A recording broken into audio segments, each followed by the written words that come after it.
start MCQs marathon, term 1, revision of all the chapters of social science in one shot from Oswald sample paper. So first chapter is the nationalism in Europe.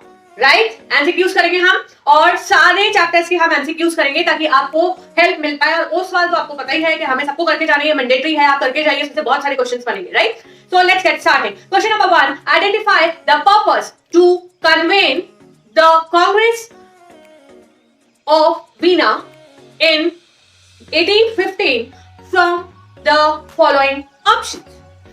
So here are the options. Option number 1, option A, to declare competition of German unification, right?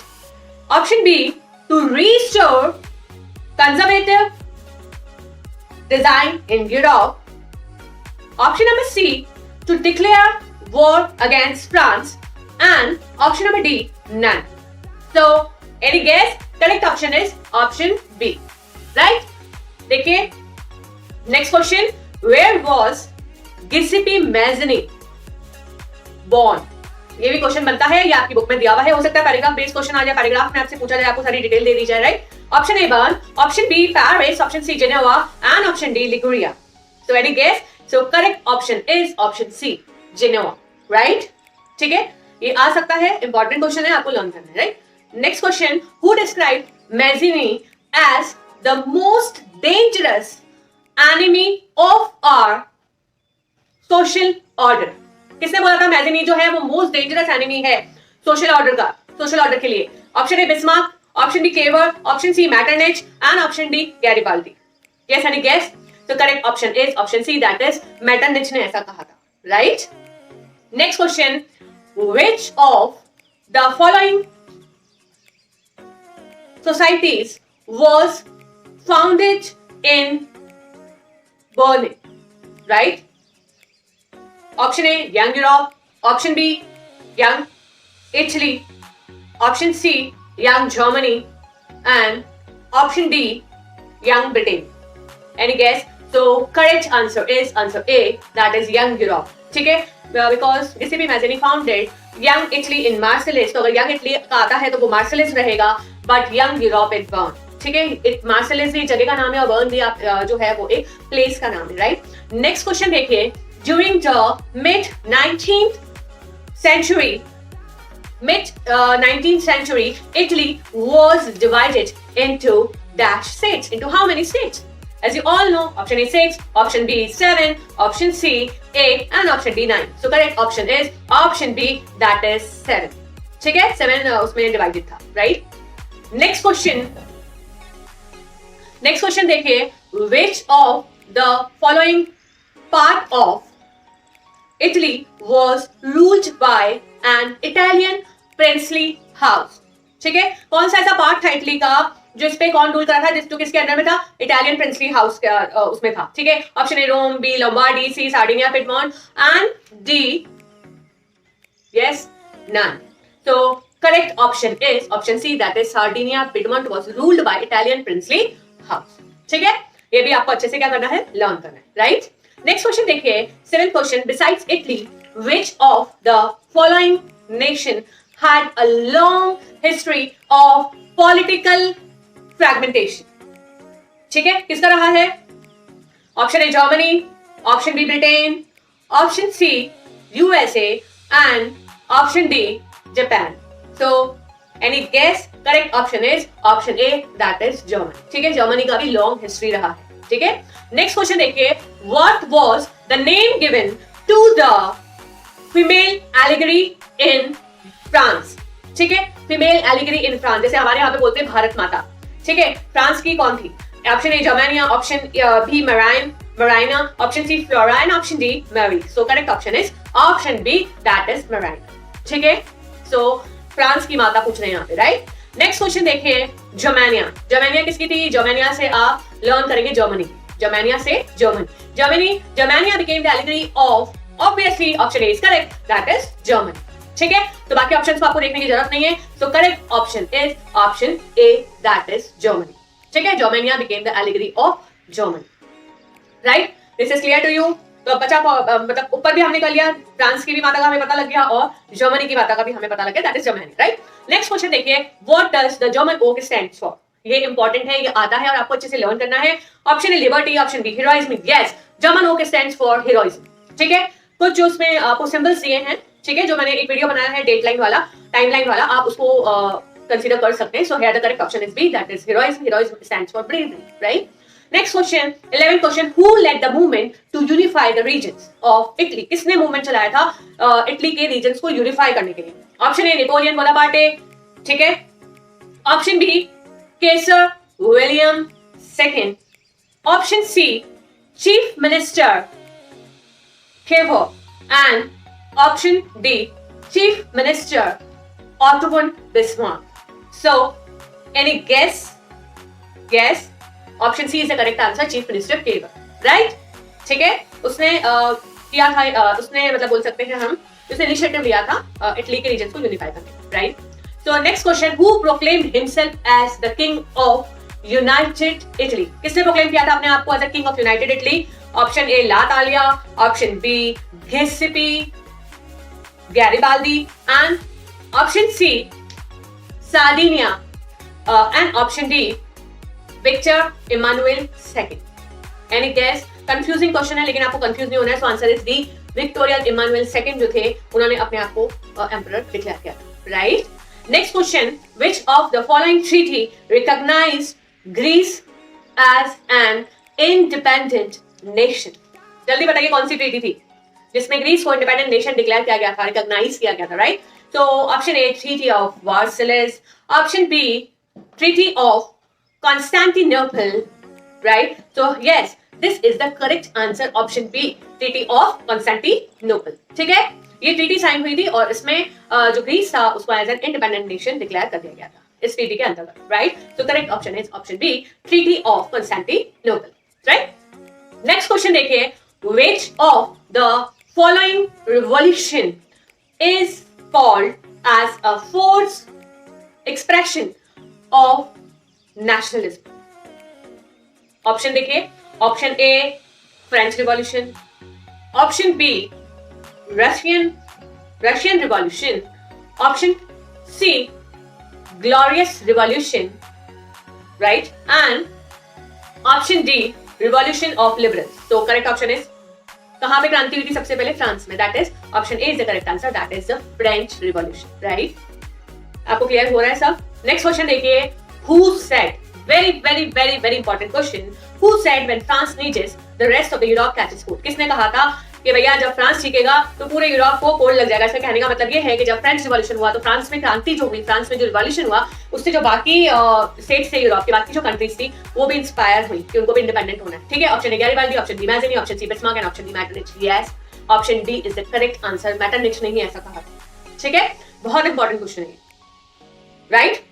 ठीक है, अब हम MCQ marathon start करने वाले हैं, resources and development MCQ marathon geography. ठीक है, देखिए question number 1, which of the following is an example of cultivable wasteland. ठीक है, so here are the options, gross cropped area, ठीक है, ये नहीं होगा।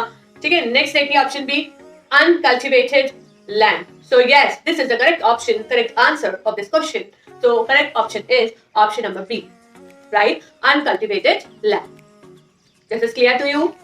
ठीक है, करंट फैलो लैंड और ये आपको पूरा अच्छे से बुक में समझाया गया। आप एनसीईआरटी को गो थ्रू कीजिए और इसमें चैप्टर एक्सप्लेनेशन लिंक भी आपको मिल जाएगा सारे चैप्टर्स का, right. So correct option is option B, that is uncultivated land, right? Next question, very important question. There is enough for everybody's greed and not for anybody's greed.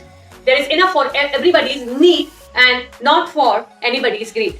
ठीक है, सबकी need के लिए है लेकिन किसी की ग्रीड के लिए नहीं है। Who said this? किसने कहा था? जवाहरलाल नेहरू है, ऑप्शन बी अटल बिहारी वाजपेयी, और option C M K Gandhi. Yes, correct option is option C, that is M K Gandhi. ठीक है, और डी तो वैसे भी नन है, तो correct option is option C, that is M K Gandhi. ठीक है, आपको बहुत अच्छे से आपको इस क्वेश्चन को लर्न करना है। ठीक है, नेक्स्ट क्वेश्चन देखिए, about how much percent land area is plains. ये भी आएगा, प्लेन्स, माउंटेन्स और प्लेट्यूज, ठीक है। तो प्लेन्स के अंदर में कितना है, देखिए option A 27, option B 72, option C 30 and option D that is 43। तो यस 43% जो एरिया है वो अंडर प्लेन्स। तो आपको अच्छे से लर्न करना है, option D is the correct answer, right, ठीक है। नेक्स्ट देखिए, resources which are surveyed and resources इनको सर्वे कर लिया गया है and their quantity and quality have been determined, उनकी क्वांटिटी और क्वालिटी को भी डिटरमाइन कर लिया गया है फॉर यूटिलाइजेशन, यूटिलाइज करने के लिए, राइट, इज नोन एज, कौन से रिसोर्स कहलाएंगे वो, ऑप्शन ए पोटेंशियल, नहीं पोटेंशियल तो नहीं होगा क्योंकि पोटेंशियल में क्या है कि हमारे पास पोटेंशियल है लेकिन अभी हमने उसको क्वालिटी और क्वांटिटी हमें नोन नहीं है, राइट। ऑप्शन बी स्टॉक, ये भी नहीं होगा, स्टॉक तो हमने खुद नहीं स्टॉक कर रखा है, राइट।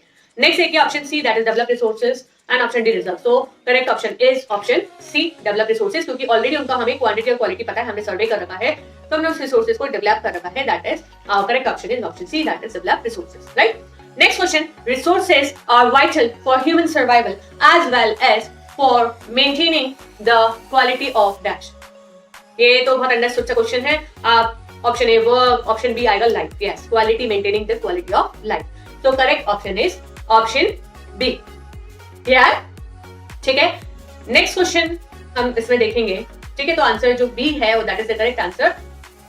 रिसोर्सेज, मैं आपको थोड़ा सा इसका एक्सप्लेनेशन दे देती हूँ। Resources change the way of life, ठीक है, रिसोर्सेज ने क्या किया है, जो हमारा सोचने का नजरिया था, way of life he change कर दिया है, क्योंकि हमें ट्रेडिशनल से हम मॉडर्न बन गए, ठीक है, from traditional to modern, that improve what, that improve the quality of life, ठीक है। तो correct option is option B, that is quality of life is the correct option, right. Next question देखिए, dash existence is a component of sustainable development. Any guess? Option A sustainable, yes, this is the correct option, ठीक है, sustainable ही इसका answer होगा, ठीक है, बाकी आपको option देखने ही नहीं है, sustainable development पूछा है तो question, resource dash is essential for sustainable existence of all forms of life, क्या आएगा भाई, planning, so yes A is the correct option, resource planning, ठीक है। बी मेंटेनेंस, सी डेवलपमेंट, तो ये आपको देखने की जरूरत नहीं है, रिसोर्स प्लानिंग पे आपका पूरा एक पैराग्राफ बुक में दिया गया है, so correct option is planning, right. अब हम आ जाते हैं नेक्स्ट क्वेश्चन पे, which of the following crisis arises due to exploitation of resources, कौन सी क्राइसिस अकर हो गई occur due to exploitation of resources, क्योंकि हम रिसोर्सेज का एक्सप्लॉयटेशन कर रहे हैं, तो A global warming, B afforestation तो हो नहीं सकता है, क्योंकि रिसोर्स का एक्सप्लॉयटेशन करेंगे तो एफॉरेस्टेशन तो कहीं लिंक ही नहीं कर रहा है, सॉइल हो नहीं सकता है, सॉइल कंजर्वेशन हो नहीं सकता है, एंड डी जो है वो ऑल ऑफ दीज भी नहीं हो सकता है, so correct option is option A, that is global warming हो रही है, क्योंकि हम रिसोर्सेज को इनडिस्क्रिमिनेटली हम क्या कर रहे हैं, उनका एक्सप्लॉयटेशन कर रहे हैं, right. Next question, name some Indian states which are, कौन से कुछ इंडियन स्टेट्स को आपका नाम बताना है, which are deforested due to mining, यहाँ पे डिफॉरेस्टेशन किया गया है, क्यों किया गया है, due to mining and over grazing activities, ठीक है, माइनिंग और ग्रेजिंग कराने के लिए वहां पे डिफॉरेस्टेशन किया गया, ठीक है। तो ऑप्शन ए देखिए झारखंड, छत्तीसगढ़, बी है Karnataka and Kerala, so correct option is option A, that is Jharkhand और छत्तीसगढ़, क्योंकि आपको अच्छे से पता है झारखंड में मिनरल्स बहुत सारे मिलते हैं, तो करेक्ट ऑप्शन क्या होगा, ऑप्शन ए, बाकी स्टेट आपको देखने की जरूरत नहीं है, राइट। तो correct option is option A, right. Next question देखिए, which of the following activity leads land degradation, कौन सी एक्टिविटी है जिससे कि लैंड डिग्रेडेशन हुआ है, ठीक है। Option A quarrying, option B mining, option C afforestation and option D both A and B, so yes correct option is B, A and B, because quarrying और माइनिंग दोनों responsible land degradation के लिए, ठीक है। So correct option is option D, right. Next question देखिए, about how much percent land area is under mountains, ठीक है, जैसे हमने पहले प्लेन्स का पढ़ा, अब माउंटेन्स का पढ़ रहे हैं, so option A 27, option B 73, option C 30 and option D 43, तो 43 तो अंडर प्लेन्स था, तो आपको ये ऑप्शन तो आपको कैंसिल ही करना है, लेकिन माउंटेन्स के अंडर में जो एरिया है दैट इज 30%, ठीक है। तो correct option is option C, that is 30%, right. Next question देखिए, about how much percent land area is under plateaus, ठीक है, प्लेट्यूज के अंदर में क्या होगा, कितना बचा, 27% होगा वो प्लेट्यूज के अंदर में है, ठीक है, ए 27, बी देखिए 73, सी 30 एंड डी 40, तो आपको जो करेक्ट ऑप्शन है that is correct option is a, 27% of the area is under plateaus, ठीक है। तो आपको ये भी अच्छे से क्या करना है, लर्न करना है। नेक्स्ट क्वेश्चन देखिए, which one of the following type of resource is iron ore. ठीक है, अब आपको ये टेक्स्ट बुक से लिया गया है क्वेश्चन और ये इंपॉर्टेंट है। Option A renewable, option A B जो है वो biotech, option C flow and option D that is non renewable. ठीक है, आपको पता है लोड रिन्यू नहीं होता है, तो correct option is option D, right. Next question देखिए, which one of the following is the main cause of land degradation. Main cause क्या है लैंड डिग्रेडेशन का, बेसिकली इसकी बात कर रहे हैं यहाँ पे पंजाब। ठीक है, सो ये भी आपका टेक्स्ट बुक से लिया गया है and option A that is intensive cultivation, option D देखिए deforestation, option C over irrigation and option D over grazing. तो एनी गेस? तो correct option is option C over irrigation, क्योंकि हमने 9th में भी पढ़ा था स्टोरी ऑफ विलेज पालमपुर में कि वहां पे HYV सीड्स का यूज किया गया था। ठीक है, ग्रीन रिवॉल्यूशन हुआ था, HYV सीड्स का यूज किया गया था, HYV seeds needs plenty of water. तो ओवर इरिगेशन जो है वो मेन कॉज है तो land degradation in Punjab. Next question, in which one of the following states is terrace cultivation practice. आप as you all know terrace cultivation क्या होता है, नहीं पता है तो डिस्क्रिप्शन में आपको लिंक मिल जाएगा, चैप्टर एक्सप्लेनेशन का आप गो थ्रू कीजिए। मैंने पूरा NCERT से वर्ड टू वर्ड समझाया, right. Option A Punjab, option B plains of Uttar Pradesh, option C is Haryana and option D is Uttaranchal. तो correct option is terrace cultivation की बात कर रहे हैं यहाँ पे, तो correct option is option D that is Uttaranchal. ठीक है, ये क्वेश्चन भी आपका टेक्स्ट बुक में से लिया गया है। ठीक है, तो अगेन टेक्स्ट बुक में दिया है तो बोर्ड की तरफ से आपको गिवन है, तो ये इंपॉर्टेंट क्वेश्चन, राइट। नेक्स्ट है कि what percentage of our land should be under forest according to the national forest policy 1952। ये भी बहुत इंपॉर्टेंट है, कितना एरिया होना चाहिए। Yes, correct option is 33%। ठीक है, 33% जो एरिया है वो किसके अंदर होना चाहिए, अंडर द फॉरेस्ट। तो करेक्ट ऑप्शन इज, बाकी आपको देखना ही नहीं है, 3 डबल वाला आपको लर्न करना है और correct option is option A that is 33%, right. Next question, India's territorial water extends up to a distance of, ये भी बहुत इंपॉर्टेंट क्वेश्चन है, that is A 12 kilometre, option B 12 nautical miles, option C देखिए 19.2 miles and option D 200 nautical miles. तो correct option क्या होगा, option B. ठीक है, 12 नॉटिकल माइल्स, ये आपको अच्छे से लर्न करना है। Again this is a very very very important question जो कि आपका बोर्ड में आ सकता है, राइट। नेक्स्ट क्वेश्चन देखिए, area sown more than once in an agriculture year plus net sown area is called dash, is known as dash. क्या बोलते हैं उसको हम, option A net sown area, option B forest cover, option C wasteland and option D that is gross crop area. Any guess? Any guess? So correct option is option D that is gross crop area. ये आपका पूरा definition book में दिया गया NCERT में, right. Next question, which is the most common soil of northern India? Any guess? Which is the widespread soil in India? ये भी question आता है, तो वो भी सेम ही होएगा। Option A black soil, B laterite and option C that is C is the correct answer that is the alluvial soil. ठीक है, एलुवियल सॉइल जो है वो वाइड स्प्रेड सॉइल है। ठीक है, नेक्स्ट क्वेश्चन आप देखिए, अगेन इंपॉर्टेंट है, ये सॉइल के बारे में पूरा क्वेश्चन दिए गए हैं इसमें। तो red soil is reddish in colour, red soil जो है वो रेड कलर की क्यों होती है, due to dash high clay content, option B presence of what? Presence of conker nodules in the subsoil. Option C, diffusion of what? Diffusion of iron in igneous rocks. Yes, this is the correct option. क्योंकि iron का diffusion होता है igneous और metamorphic rocks में, इससे जो soil होती है that is red in colour. ठीक है, आपको ऑप्शन डी तो देखने की जरूरत ही नहीं है, that is high moisture content. ठीक है, ऑप्शन सी आपको नहीं देखना, मतलब नेक्स्ट जो ऑप्शन है वो आपको नहीं देखना है, option C is the correct answer. ठीक है, नेक्स्ट क्वेश्चन देखिए, black soil is also called, again this is a very very important question, black soil is also called as regur soil. ठीक है, न बांगर है न खादर है, option C is the correct answer that is the regur soil. ठीक है, black soil is also known as regur soil. तो आपको अच्छे से ये लर्न करना है। ठीक है, नेक्स्ट क्वेश्चन देखिए, black soils are common in, कहां पे कॉमन है black soil? Yes, option A Deccan trap, this is the correct answer. Black soil जो है वो डेक्कन प्लेट्यू में ओल्डेस्ट लैंडमार्क बोला जाता है डेक्कन प्लेट्यू को, और जो ब्लैक सॉइल है वो कहां मिलती है? डेक्कन ट्रैप में, Deccan trap region, this is the correct answer. तो ऑप्शन ए, बाकी आप देखिए मत, जो भी ऑप्शन गिवन है आपको देखने की जरूरत ही नहीं है, आपको पता होना चाहिए ब्लैक सॉइल जो है वो डेक्कन ट्रैप जो है that is the correct answer. ठीक है, क्योंकि इग्नियस रॉक्स है वहां पे, तो ब्लैक सॉइल नहीं मिलती, तो option A is the correct answer. Next question देखिए, laterite soil is very useful. Laterite soil is very useful for growing what? क्यों यूजफुल है laterite soil? Option A rice and wheat, no, rice, wheat, mustard laterite soil में grow होते हैं? नहीं होते हैं। Option B is the correct answer, that is tea, coffee and cashew nut. ठीक है, जो कि लेटराइट सॉइल में ग्रो होते हैं, टी, कॉफी एंड कैशूनट। तो option B is the correct answer. ठीक है, तो आपको ये अच्छे से लर्न करना है। लेटराइट सॉइल से लर्न करेंगे टी एंड कॉफी। लेट के आप टी एंड कॉफी भी हैं, आप ऐसे भी लर्न कर सकते हैं, ये न्यूमोनिक है। ठीक है, न्यूमोनिक से आप क्या कर सकते हैं, आपकी लर्निंग बहुत एनहांस कर सकते हैं, इजी कर सकते हैं। ठीक है, सो नेक्स्ट क्वेश्चन देखिए, which of the following soils has self aeration capacity? कौन सी सॉइल जो है जिसकी सेल्फ इरेशन कैपेसिटी होती है? Option A alluvial soil, option B red soil, option C black soil and option D mountain soil. Any guess? Correct option is option C, that is black soil. तो black soil has self aeration capacity, air pass होती है उसमें से अपने आप, black soil में से चिपचिपी सी मिट्टी होती है, राइट? नेक्स्ट क्वेश्चन देखिए, ploughing again, this is a very important question और शायद आपको एनसीईआरटी में गिवन है ये क्वेश्चन।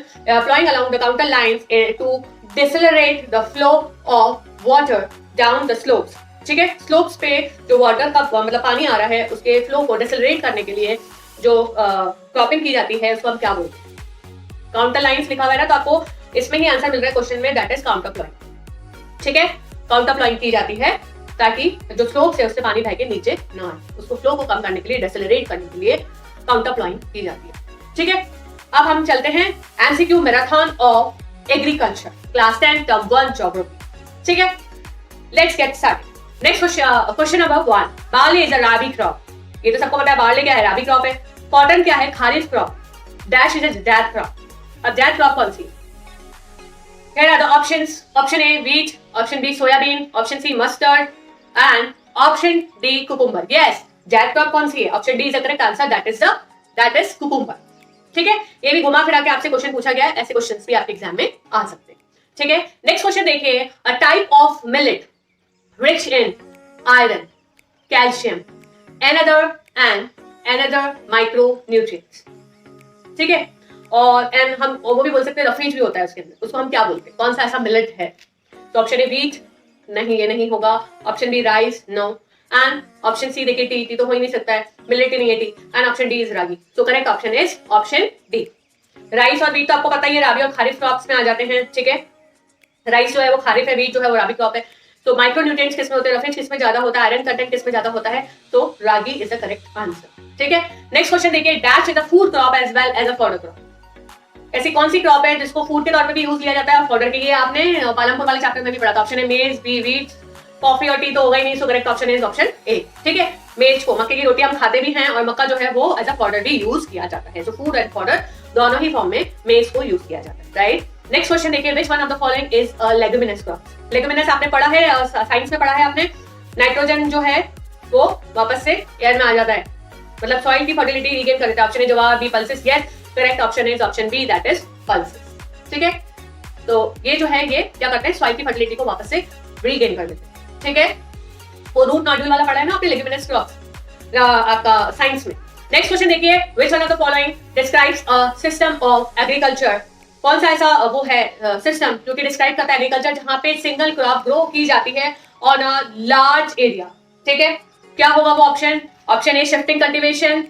ठीक है, सिंगल क्रॉप ग्रो की जाती है लार्ज एरिया में, तो आपको सबको पता होना चाहिए। Correct option is option B, that is plantation agriculture, right? तो correct option is option B, that is plantation agriculture. ठीक है, बाकी आप भूल जाइए क्योंकि लार्ज एरिया पे सिंगल क्रॉप ग्रो की जाती है, जैसे बनाना प्लांटेशन हुआ या फिर टी प्लांटेशन हुआ, कॉफी प्लांटेशन हुआ। So correct option is option B, right? Next question देखिए, which one of the following is announced bye, which one of the following is announced by the government in support of a crop? ये तो आपको सबको पता है, MSP minimum support price. Minimum support price क्या होती है कि क्रॉप्स मतलब फार्मर्स का एक्सप्लॉयटेशन ना हो। ठीक है, जो दलाल होते हैं, जो एजेंट्स होते हैं, उनको क्या करते हैं? बेवकूफ बनाते हैं, कम प्राइस पे उनसे खरीदते हैं, जबकि सारी मेहनत किसान की होती है, फार्मर्स की होती है, राइट? तो मिनिमम सपोर्ट प्राइस एक वो प्राइस होता है जो कि गवर्नमेंट क्या करती है? पहले से ही डिक्लेयर कर देती है कि जैसे व्हीट है तो इसका इतना ही प्राइस रहेगा। ठीक है, ताकि जो उनकी प्राइस है वो उनको लॉस ना हो। कोई भी जो एजेंट आता है उनसे खरीदने, ब्रोकर्स आते हैं खरीदने, तो वो उनको कम में ना खरीदे। ठीक है, एक जो फिक्स प्राइस है, मिनिमम सपोर्ट प्राइस जो होनी चाहिए गवर्नमेंट के द्वारा फिक्स की जाती है। ठीक है, तो correct option is option B. Next question देखिए, ICAR refers to, full form आएगा इसका international council of aeronautical research, ये तो हो नहीं सकता है। ठीक है, ऑप्शन बी देखिए इंडियन काउंसिल ऑफ, क्योंकि हम एग्रीकल्चर का चैप्टर पढ़ रहे हैं ना, right, Indian council of agriculture research, any guess. Next देखिए इंडियन काउंसिल ऑफ एनिमल, होगा कि एनिमल रिसर्च, ये ऑप्शन भी नहीं होगा, तो हमको डाउट आ गया कि भाई हमको जो ए और सी है वो तो होगा ही नहीं। डी देखिए international commission for agriculture research, तो 50-50 हो गया दो चॉइसेस में, तो correct option is option B आएगा। ठीक है, अब लास्ट वाला ऑप्शन बी क्रॉस। ठीक है, नेक्स्ट क्वेश्चन देखिए, primitive subsistence farming, primitive subsistence farming depends on, primitive subsistence मतलब होता है सेल्फ सर्वाइवल, प्रिमिटिव मतलब होता है यूजिंग ऑफ ओल्ड मेथड्स, तो किस पे डिपेंड करती है, मॉनसून पे, fertility of soil option B, option C environmental conditions, and option D all of these. क्योंकि ट्रेडिशनल टूल्स को यूज करते हुए सेल्फ सर्वाइवल के लिए वो क्या कर रहे हैं, क्रॉप को ग्रो कर रहे हैं। सो correct option is option D, सारी ही रिक्वायरमेंट्स इनको चाहिए। ठीक है, मॉनसून भी चाहिए, फर्टिलिटी ऑफ सॉइल भी चाहिए, ठीक है, जो भी तीनों ऑप्शन है that are correct. So correct option is option D.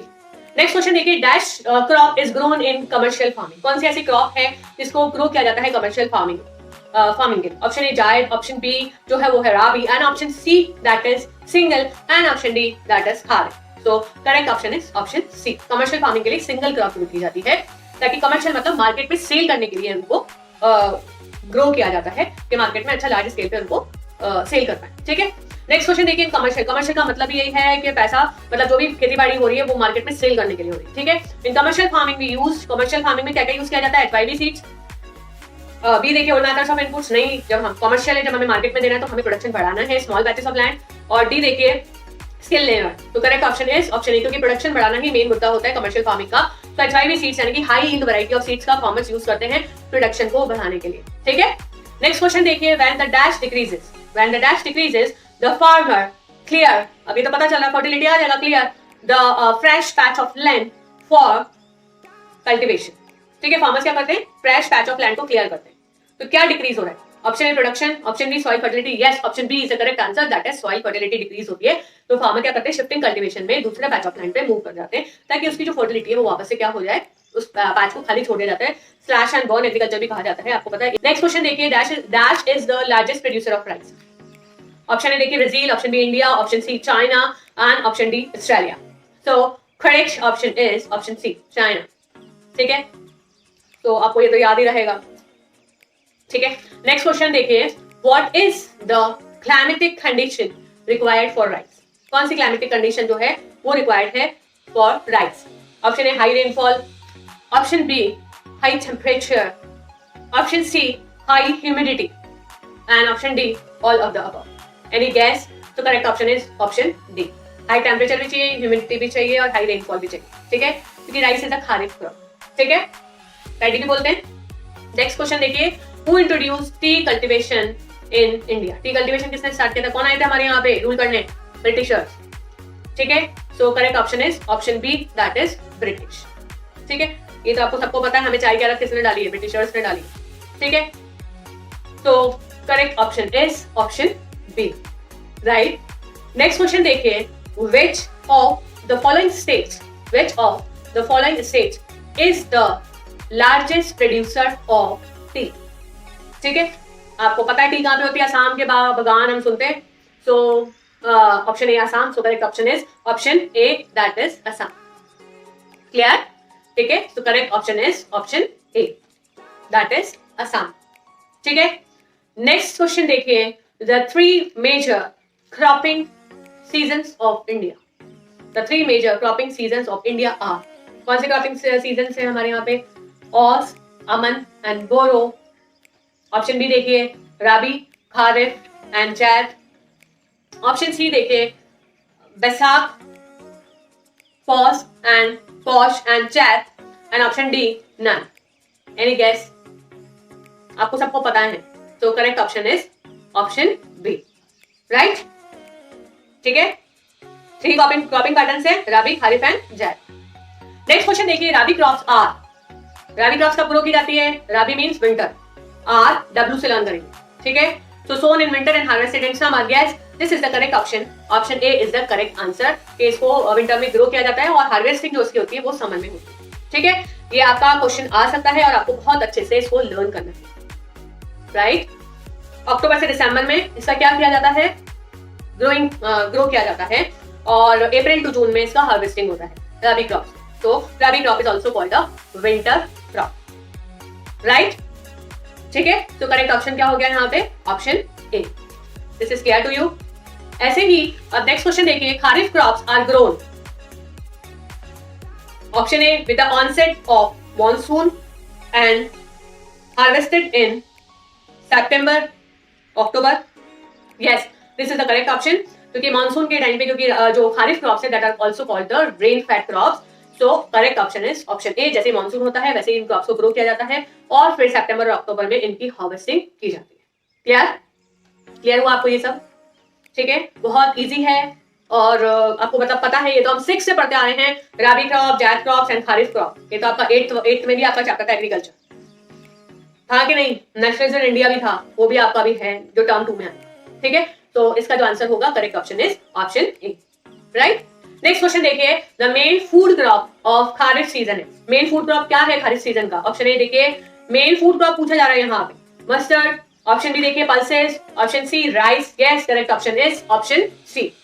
क्योंकि अगर रबी क्रॉप पूछा जाता तो वीट आ जाता, लेकिन यहाँ पे क्या पूछा जा रहा है, खारिफ क्रॉप. तो खारिफ क्रॉप क्या हुई, राइस. तो correct option is option C. Right, next देखिए, the main food crop of rabi season. अब रबी आ गया तो मेन फूड क्रॉप क्या हो जाएगी, व्हीट हो जाएगा. So correct option is option A. So बहुत इजी क्वेश्चंस हैं जो आपको अच्छे से क्या करने हैं, लर्न करने हैं, दिमाग लगाना है अपना. खारिफ और रबी क्रॉप आपको क्लियर है तो आपको ये भी पता होना चाहिए जो व्हीट है that is rabi crop and rice जो है that is a kharif crop. ठीक है, क्योंकि राइस के लिए बहुत ज्यादा पानी चाहिए होता है, तो with the onset of monsoon उसको ग्रो किया जाता है. ठीक है, नेक्स्ट देखिए, a short season between the rabi and kharif season is known as. ये अभी मैंने समझाया था आपको, 3 सीजन्स पढ़े थे हमने, रबी, खारिफ एंड जैद. तो इन दोनों के जो बीच का सीजन है दैट इज जैद. ठीक है, तो देखिए ऑस, बोरो, ऑप्शन सी देखिए जैद. तो correct option is option C. Right, ये तो आपको 3 जो क्रॉपिंग सीजन्स है इंडिया में वो कौन से हैं, खारिफ, रबी, जैद एंड खारिफ. ठीक है, नेक्स्ट क्वेश्चन देखो, the 2 main wheat growing regions are. कौन से ऐसे 2 व्हीट ग्रोइंग रीजन्स हैं वो हमें बताने हैं यहाँ पे. अब क्वेश्चन को आप अच्छे से देखिए. देखिए option A, the Ganga Satluj plains and the Deccan trap. Any guess? Next देखिए option B, north eastern part and eastern coastal plains. तो करेक्ट ऑप्शन क्या होगा, ऑप्शन ए होगा. Right, correct option is option ए.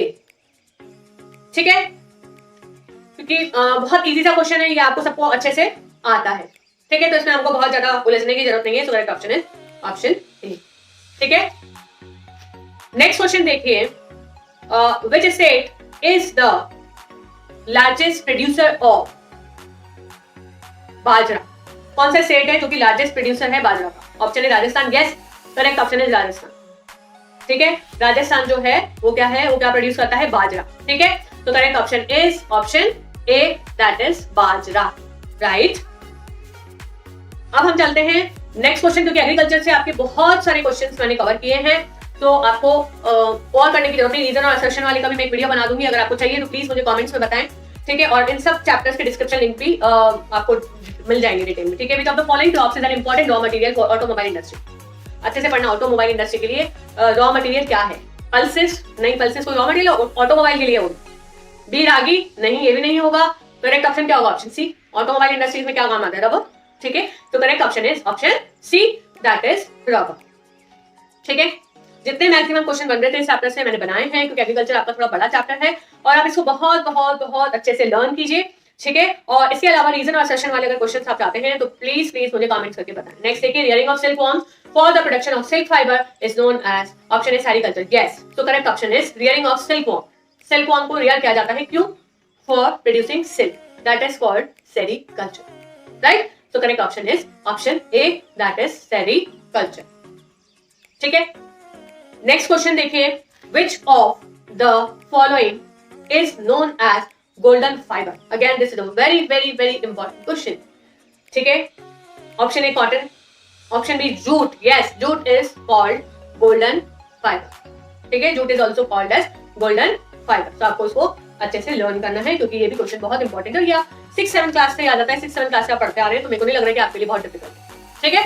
तो एग्रीकल्चर चैप्टर जो है वो यहाँ पे समाप्त होता है, ठीक है। अब अपन नेक्स्ट क्वेश्चन जो है वो अपन लेते हैं पॉलिटिकल साइंस। तो MCQ marathon of political science, first chapter that is power sharing, class 10 term 1, right. Let's get started. Next question देखिए, which of the following is not a major social group in Sri Lanka? कौन सा major social group Sri Lanka का नहीं था, ठीक है। अब इसमें क्या पूछा है, ऑप्शन देखिए, ऑप्शन ए सेलर स्पीकर्स, ये तो थे।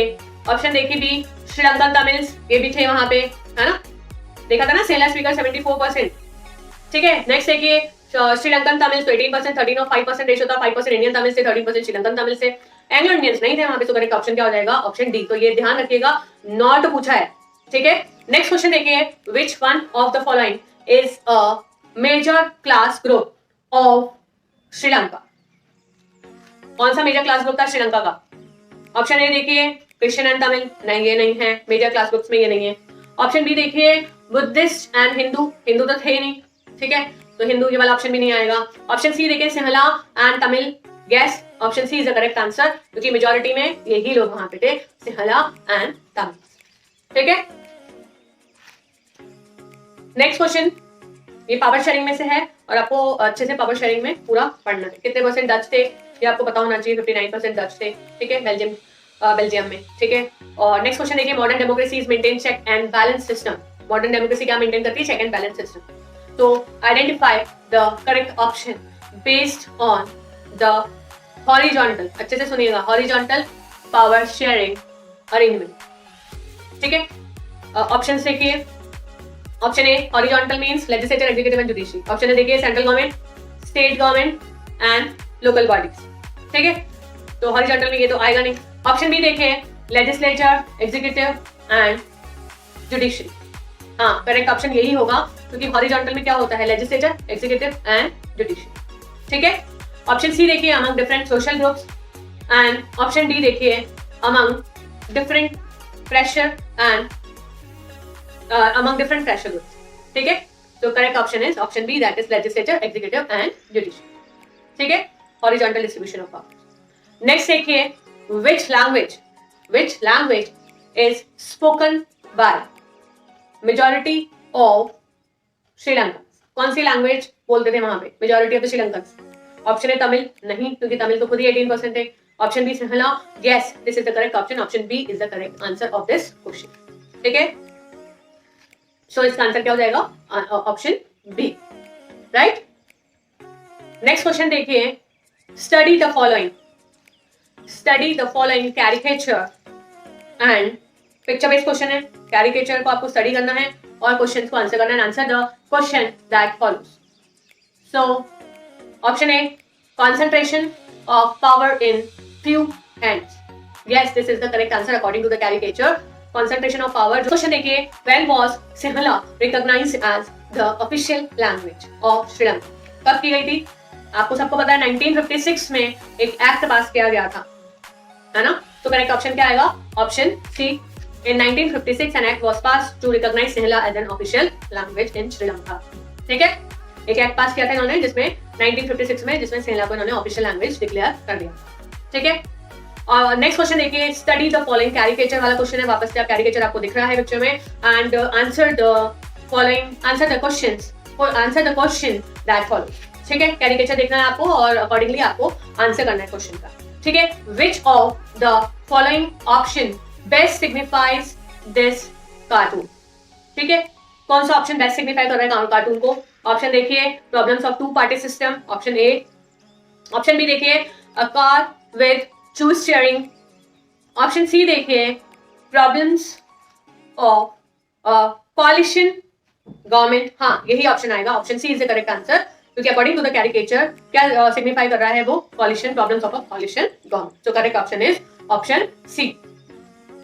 नेक्स्ट क्वेश्चन देखिए, a believe that the majority, a belief that the majority community should be able to rule the country in which every way it wants by disregarding the wishes and disregarding the wishes and the needs of the minority is। ये तो आपको अच्छे से पता है, श्रीलंका वाला case आपको अच्छे से पढ़ना है। तो ऑप्शन ए देखिए पावर शेयरिंग, ऑप्शन बी देखिए सेंट्रल गवर्नमेंट, ऑप्शन सी देखिए मेजोरिटेरियनिज्म एंड ऑप्शन डी देखिए कम्युनिटी। तो correct option is option C. जब मेजोरिटी कम्युनिटी माइनॉरिटी कम्युनिटी पे रूल करती है that is called the majoritarianism. ठीक है, तो correct option is option C. ये श्रीलंका का केस बताया गया है यहाँ। ठीक है, नेक्स्ट देखिए a system of check and balance. A system of check and balance is another name for which one of the following? System of check and balance, which of the following power sharing arrangement? ठीक है, option देखिए यहाँ पे। Option A that is power sharing among different social groups, तो ये तो होगा नहीं। ठीक है, चेक एंड बैलेंस नहीं है ये। ऑप्शन बी देखिए वर्टिकल डिवीजन ऑफ पावर, ये भी नहीं होगा। ऑप्शन सी देखिए चेक एंड बैलेंस, एक गलती करेगा तो दूसरा पकड़ेगा, तो horizontal division of power, horizontal distribution of power that is the correct option. क्योंकि पावर्स कैसे जा रही है, हॉरिजॉन्टली मूव कर रही है। पावर्स जैसे legislature, executive and judiciary, between power will be divided into the three organs that is legislature, executive and judiciary. ठीक है, सो अगर लेजिस्लेचर मिस्टेक करेगा तो क्या करेगा, एग्जीक्यूटिव उसको पकड़ेगा। तो यहाँ पे मिस्टेक पॉसिबल ही नहीं, तो that is called the check and balance. ठीक है, system of check and balance that is horizontal distribution of power. Which is the federal division of power? अब federal division of power क्या है? Powers are moving from higher to lower level. That is central government, state government and local government. ठीक है? तो government at the provincial and regional level. Yes, this is the correct answer. क्योंकि legislature, executive, judiciary हो ही नहीं सकता इसका answer, क्योंकि ये horizontal distribution of power में आता है। हम federal division of power की बात कर रहे हैं, यानी कि हम vertical distribution of power की बात कर रहे हैं। यहाँ पे अगर vertical distribution of power option होता तो वो करेक्ट हो जाता। ऑप्शन सी देखिए among different social groups, नहीं, ये भी नहीं आएगा। Political parties, pressure groups, ये भी नहीं आएगा। तो करेक्ट ऑप्शन जो होगा वो ऑप्शन ए ही करेक्ट होगा। ठीक है, क्योंकि पावर को कैसे शेयर किया गया between the central, state and local self government. So correct option is option A. Clear to you? ठीक है, नेक्स्ट क्वेश्चन देखिए, name one prudential reason for power share.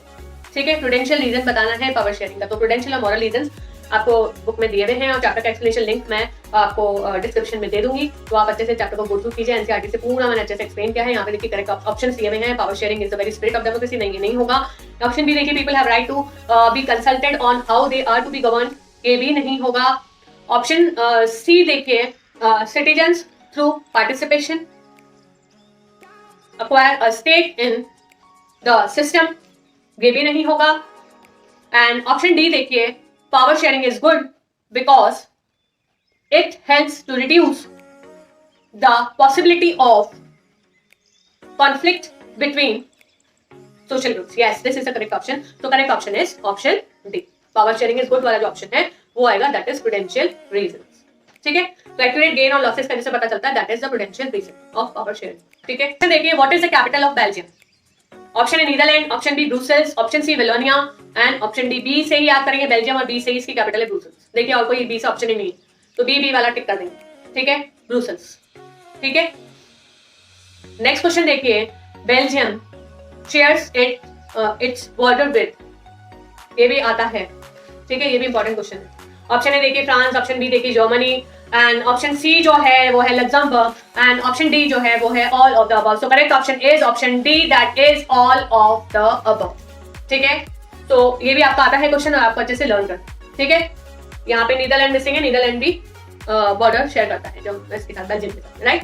Next question देखिए, community government solves issues related to, community government जो है वो issues को solve करती है related to what, culture, option B education, option C language and option D all of the above. So correct option is all of the above.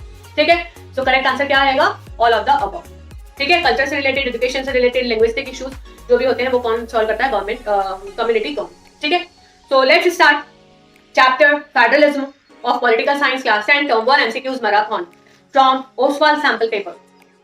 So let's get started. So question number 1, when was states reorganisation, ये important question है, आपकी book में दिया गया है, ये year आपको learn करना है। When was states reorganisation commission form, कब फॉर्म हुआ था? देखिए ऑप्शन क्या क्या दिए हुए हैं। ऑप्शन ए 1951, ऑप्शन सी देखिए 1963, option B 1963, option C 1997 and option D in 1953। तो correct option is option D 1953। ठीक है, 1953 में फॉर्म हुआ था। नेक्स्ट क्वेश्चन देखिए, who is the head of, कौन है head of the urban local government? Who is the head of the urban local government? ये भी अगेन इंपॉर्टेंट क्वेश्चन है। ऑप्शन ए देखिए sarpanch, option B ward and option C ward commissioner है, option B, option C देखिए मुखिया and option D जो है that is mayor. So correct option is option D that is mayor, right. तो ये भी बहुत इंपॉर्टेंट क्वेश्चन है from for the board point of view, ठीक है। टर्म 1 के हिसाब से क्वेश्चन इंपॉर्टेंट है, आप अच्छे से करिएगा ये क्वेश्चन, ठीक है। पूरे में से पूरे मार्क्स स्कोर करने हैं हमें। In which year a major step was taken, next question, in which year a major step was taken towards decentralisation? कब लिया गया था भैया major step?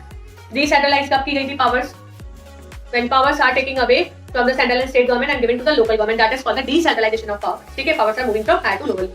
So correct option is option C in 1992, ठीक है, decentralization हुआ था। next question देखिए, which of the following pair is incorrect? incorrect पूछ रहे हैं यहाँ पे, correct नहीं पूछ रहे हैं, जरा ध्यान दीजिएगा। which of the following pair is incorrect? Option A state government stateless संभालता है, ये तो सबको पता है कि हाँ स्टेट गवर्नमेंट स्टेटलेस संभालता है, तो ये ऑप्शन तो करेक्ट हो गया, ठीक है। चार ऑप्शंस को इवैल्यूएट कीजिएगा। ऑप्शन बी देखिए सेंट्रल गवर्नमेंट यूनियन लिस्ट, हाँ ये भी सही है कि सेंट्रल गवर्नमेंट क्या वो करती है, यूनियन गवर्नमेंट यूनियन लिस्ट संभालती है, यानी कि वही central government central list union list देखती है, राइट। नेक्स्ट देखिए option C central and state government जो है वो कॉन्करेंट लिस्ट देखती है, हाँ दोनों मिलकर कॉन्करेंट लिस्ट देखते हैं, और अगर कोई डिस्प्यूट होता है तो सेंट्रल गवर्नमेंट जो डिसीजन लेती है that is the final decision. And option D देखिए लोकल गवर्नमेंट रेजिडरी पावर्स, तो देखिए रेजिडरी पावर्स क्या है, जो सब्जेक्ट्स रह गए थे आफ्टर इंडिपेंडेंस, मतलब आफ्टर लिस्टिंग के बाद में आए हैं, उन सब्जेक्ट्स को कौन देखता है, सेंट्रल गवर्नमेंट, ना कि local government. So correct option is option D, incorrect option, ठीक है। Next question, very very important question, how many languages are included in the 8th schedule of the Indian constitution? ठीक है, कितनी, जल्दी बताइए। Option A 21 language, option B 20 language, option C 25 language and option D 22 language. तो correct option is option D that is 22 scheduled languages, ठीक है। Besides Hindi आएगा तो 21 हो जाएगा, ठीक है। ये आपको अच्छे से लर्न करना है, ये बहुत बहुत इंपॉर्टेंट क्वेश्चन है। फिर आपका एक ऐसे जैसा अपन देख सकते हैं वैल्यू बेस्ड क्वेश्चन है, candidate in an examination. Next question देखिए, candidate in an examination conducted for the central government position, ठीक है, सेंट्रल गवर्नमेंट पोजीशन के लिए वो एग्जाम दे रहा है, ठीक है, has to opt for which language, तो वो कौन सी लैंग्वेज के लिए अप्लाई करेगा, ऑप्ट करेगा, ठीक है। ऑप्शन ए देखिए हिंदी, ऑप्शन बी देखिए इंग्लिश, जरूरी नहीं है हिंदी और इंग्लिश इसको आती है, ठीक है। ऑप्शन बी देखिए बोथ हिंदी एंड इंग्लिश, नहीं ये भी नहीं, तो correct option is option D, ठीक है, any of the 21 languages, 22 with Hindi है, ठीक है, any one of the 21 languages recognised as scheduled languages by the constitution. So that is the correct answer. Correct answer is option D. ठीक है, 8 schedule और schedule languages, ठीक है। तो आपको ये बहुत अच्छे से लर्न करना है। Again this is a very very important question, ठीक है। Which of the following types of government? Which of the following types of government is responsible for the whole country? पूरी कंट्री को कौन चलाता है? कौन रिस्पॉन्सिबल है पूरी कंट्री के लिए? क्या स्टेट गवर्नमेंट रिस्पॉन्सिबल है पूरी कंट्री के लिए? नहीं। तो करेक्ट ऑप्शन क्या आएगा इसमें? Option B is the correct answer. Central government is responsible for the whole country, for the entire country, ठीक है। सेंट्रल गवर्नमेंट ही पूरी देखेगी ना नेशन को, तो central government is responsible for the entire country. So correct option is option B, ठीक है। Local government local bodies को, लोकल एरियाज को देखेगी, स्टेट गवर्नमेंट स्टेट्स को देखेगी, और पूरी कंट्री को कौन देखेगा? Central government. तो correct option is option B, right. Next question देखिए, which of the following state has its own constitution? ये तो आप जूनियर क्लासेस में भी पढ़ते आए भाई, कौन सा स्टेट है जिसका अपना कॉन्स्टिट्यूशन है? Jammu and Kashmir. So correct option is option B that is Jammu and Kashmir, ठीक है। तो और हमें देखने की जरूरत ही नहीं है। ऑप्शन ए देखिए उत्तर प्रदेश हो नहीं सकता है, आंध्र प्रदेश हो नहीं सकता है, एंड ऑप्शन डी जो है वो केरला हो नहीं सकता है। तो correct option is option B that is Jammu and Kashmir is the correct answer. तो correct option is option B, ठीक है। नेक्स्ट क्वेश्चन देखिए, Indians who are not permanent, Indians who are not permanent residents, वो इंडियंस जो कि permanent residents नहीं है of dash can not buy land और हाउस, लैंड और हाउस हेयर, कहां पे नहीं खरीद सकता? Again the answer is Jammu and Kashmir. अगर आप वहां के परमानेंट रेजिडेंट नहीं हैं तो आप वहां पे जाके लैंड बाय और लैंड और हाउस नहीं बाय कर सकते। तो correct option is option C देखिए, Jammu and Kashmir. Again very very important question, ठीक है। ये दोनों क्वेश्चन बनते हैं, इसका अपना कॉन्स्टिट्यूशन है जम्मू एंड कश्मीर, और कहाँ पे परमानेंट रेजिडेंट्स जो हैं वो ही लैंड, मतलब जो परमानेंट रेजिडेंट्स नहीं है वो लैंड बाय नहीं कर सकते हैं या फिर हाउस बाय नहीं कर सकते हैं, Jammu and Kashmir. So is the correct option, ठीक है। नेक्स्ट क्वेश्चन देखिए, who has the power to legislate on residuary subjects? किसके पास है पावर? अभी मैंने आपको बताया था रेजिडरी सब्जेक्ट्स जो थे, जो सब्जेक्ट्स बच गए आफ्टर लिस्टिंग, आफ्टर इंडिपेंडेंस। तो वो सब्जेक्ट जो है वो कौन सा मानता है? जैसे IT, information technology, that is the residuary subject, ठीक है। तो option A is the correct answer, that is central government, ठीक है। सेंट्रल गवर्नमेंट जो है वो लेजिस्लेट करती है, वो लॉज बनाती है रिलेटेड टू रेजिडुअरी सब्जेक्ट्स। तो आपको और देखने की जरूरत नहीं है। तो correct option is option A, ठीक है। आपको अच्छे से लर्न हुआ, आपको अच्छे से पता चला, ठीक है। तो that's all from my side. If you like my content, then do subscribe my channel, hit the bell icon to receive more updates and share this video with your friends and colleagues ताकि उनको भी help मिल पाए, वो motivate हो पाए। और I wish you all the best for term 1 exams. और आप ये सारे क्वेश्चंस करके जाइए, डेफिनेटली आप 40 में से 40 स्कोर करेंगे। और आप इसी तरह के और वीडियोस चाहते हैं तो प्लीज आप मुझे कमेंट्स में जरूर बताइए, ताकि मेरे को भी मोटिवेशन मिले और मैं आपके लिए और वीडियोस लाती रहूं। अगर आपको रीजन और सेशन वाले भी क्वेश्चन चाहिए, ठीक है, उस सवाल से चाहिए, प्रैक्टिस चाहिए, तो आप प्लीज मुझे कमेंट सेक्शन में बताइए, ठीक है। और ज्यादा से ज्यादा इस वीडियो को शेयर कीजिए। ज्यादा से ज्यादा मेरे सब्सक्राइबर होंगे तो मुझे मोटिवेशन मिलेगा कि मैं और भी वीडियोस आपके लिए लाती रहूं। तो आप अपने फ्रेंड्स के साथ में भी ये वीडियो शेयर कीजिए, उनको भी काफी हेल्प मिलेगी टर्म 1 के लिए, क्योंकि मैंने हर चैप्टर से मैक्सिमम क्वेश्चंस लिए हैं। और चैप्टर एक्सप्लेनेशन लिंक और जो इंडिविजुअल मैंने वीडियोस बनाए एमसीक्यूज के, ताकि आपको और भी एमसीक्यूज मिले, उसका मैं लिंक जो है वो डिस्क्रिप्शन में दे दूँ, ठीक है। तो thank you so much and I need your support, ठीक है। मेरे को अपना चैनल ग्रो करने के लिए आपका सपोर्ट चाहिए। आप ही सुपर पावर हैं तो मुझे क्या कर सकते हैं, आगे तक ले जा सकते हैं, ताकि मैं आपकी सेवा में हाजिर हूँ। Thank you for watching.